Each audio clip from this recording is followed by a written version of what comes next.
And uh-oh. Hey guys, it's the Awesome Hammer, and I'm coming to you with a completely different video that I've never ever done before, and I don't care how well I do it. I'm gonna try to my best and do it anyway. I said I'd do it in the last channel update, and I plan to deliver. So this is my Sony Vegas tutorial, and I'm gonna go over only a few of the basic things. If you guys want more from me, you're gonna have to contact me in some sort of way, that being commenting, tweeting, PMing, I don't care. Either way, if you want me to do more, you'll have to tell me, because I'm probably not going to do any more than this at the moment. So, in this tutorial, I'm going to go over importing, I'm going to go over the importance of channels and grouping, I'm going to go over slicing, I'm going to go over text, and then rendering. So basically all the basics for Sony Vegas. It's as simple as that. I also apologize for the loud clicking. This is a very old laptop. So, number one, importing. So whenever you open it up, you come up to this blank page. Imagine these three things are not here. Those are my 3 clips I have preloaded from the last project. So you go over here into File, and you go over here into Import, and then Media. There's a bunch of other different options, and those are just kind of tailored to what you're importing from. But let's just go with Media. Say I have a clip here, and then I double click the clip, and I say Open, and it'll pop open in this window right over here. Oop, that was a little bit slow. Yeah, it'll pop open right over here. So, the importance of channels. So, basically, you click and drag it onto the timeline, right down here. This is considered your video channel, and this is your audio channel. This is important, because the difference, you can change it. You can swap it, you can change it, and you can change the opacity, you can do a lot with it. But you have to know which one's which, because it can get very confusing when you have a lot of clips. Like, say I want to put a text on there, or a moving picture. I have to know which one's which. Then, if I make a change on that specific channel, it doesn't change anything else I don't want to change. So, by default, this is grouped together. What that means is, if I grab the video channel, the audio channel will also move, like this.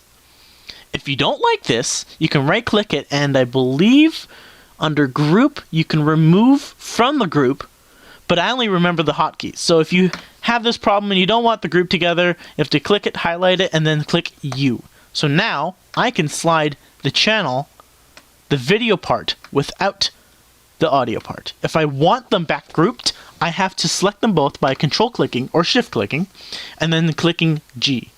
So now if I click off and click again, oop, that's not what I want. Then they both move together. So say I have like 600 clips here, blah, blah, blah, blah. Like, this is 3 channels here, and then this is 2 here.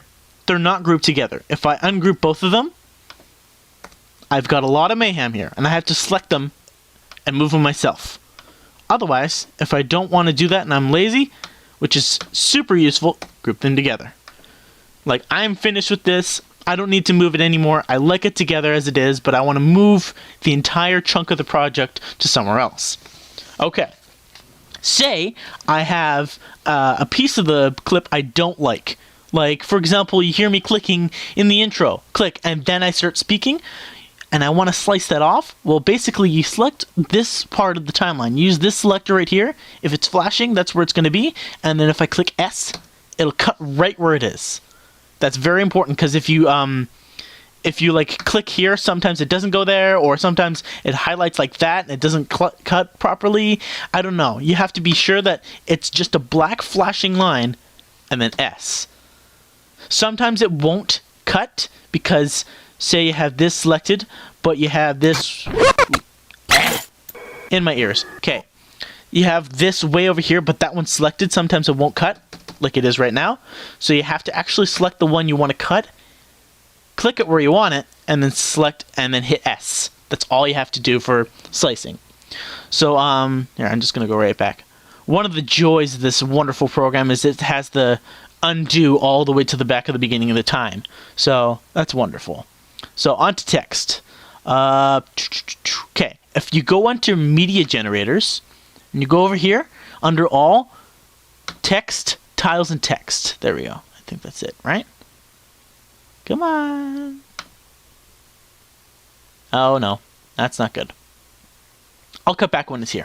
Cool. I just did a weird demonstration of the slicing tool. Anyways, text. This is important as well. So if you want to drag like a piece of text on the screen, there's a few things to remember. First of all, you drag it onto the thing as normal, just like any other project. I apologize for my slowness of my computer.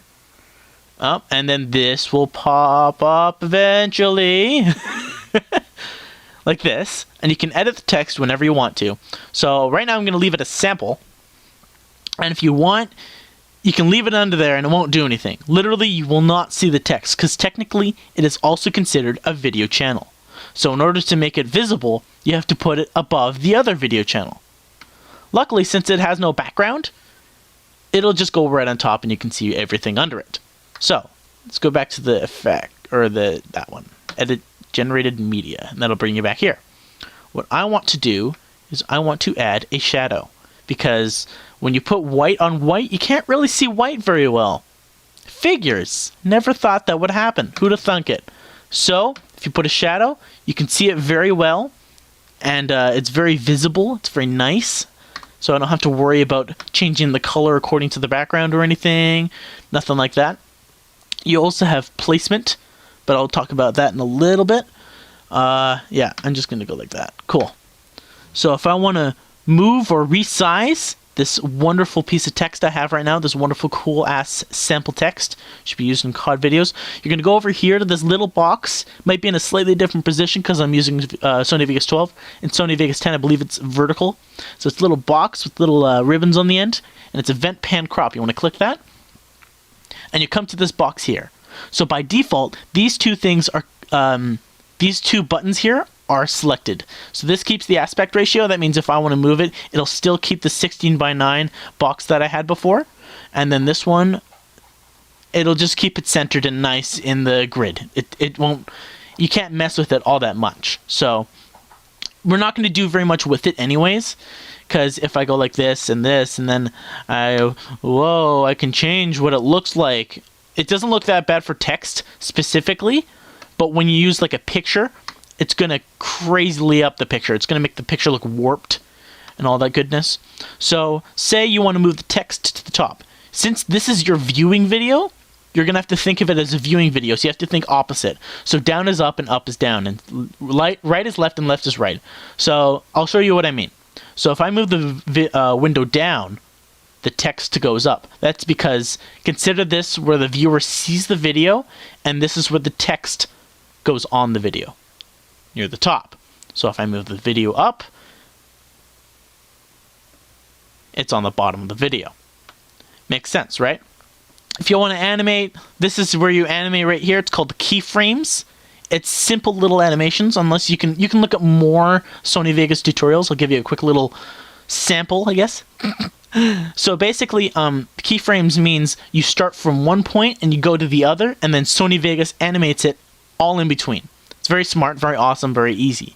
So this is our starting point. We start from the right of the video, because it's on the left, and then if I move this way over here, let's say to the end, because who cares, and then I move this back, it'll create a quick animation. So if I go to the beginning of this little video clip, it'll slowly move it. That's what I mean. Bad example because my computer's super slow in showing things, but that's kind of how it is. So thank you for watching. There's one more thing I have to do. I have to render this video. So rendering, go to render as. Just trying to make a pun there. It didn't really work. But yeah, if you go to render as, there's a ton of options. Like, I love Sony Vegas's like flexibility when it comes to this. It's huge. It's absolutely massive. So many. So I had to make like a custom template for different things. So this is my options. If I can get this going, I want to see it. I want to customize it. I want to have customization. Okay. So I chose a specific main concept AVC/AAC for high quality. It's an MP4, I believe. Yeah. So it's an MP4, and this is my settings if you want to pause the video. Audio. And then garbage. That's kind of how it is. Okay, so that's how you render. You just click render, and it'll take a while. It'll be very intensive on your CPU and your GPU. If you know what those are, then yes, but it'll be very intensive. It'll take a long time depending on how good your computer is or how high quality you want it. So if you want to go super pseudo high quality, although for YouTube it's kind of pointless, super pseudo high quality, it's going to take a long time. If you go like 190p, it's going to be like 5 seconds. So it all depends on what you want, the user wants, that such and such and such and such. So I hope this helped for some people who are just getting into Sony Vegas. If you guys want more from me, as I said before, you're gonna have to drop me a line. I'm gonna have to know these things. Okay? I'm more than happy to do this because this actually went really well. Thank you guys for watching. This has been the Awesome Hammer. Time to sign out.